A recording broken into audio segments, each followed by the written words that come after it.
полная картина, которая дает человеку организовать свою жизнь так, чтобы развивать здоровье. В этом подходе к росту здоровья учитывается 4 сферы здоровья: духовное здоровье, душевное здоровье, интеллектуальное здоровье и телесное здоровье.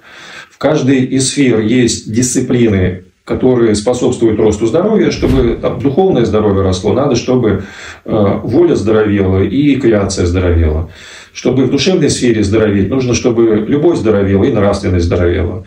Чтобы интеллектуальное здоровье росло, важно, чтобы внимание здоровело и эго здоровело. Чтобы телесное здоровье росло, важно, чтобы дыхание, сон, движение, вода, питание и большая из дисциплин тоже развивались. У каждого человека есть 100% потенциал. И нормально, чтобы каждый человек в результате своей жизни реализовывал этот потенциал на 100%.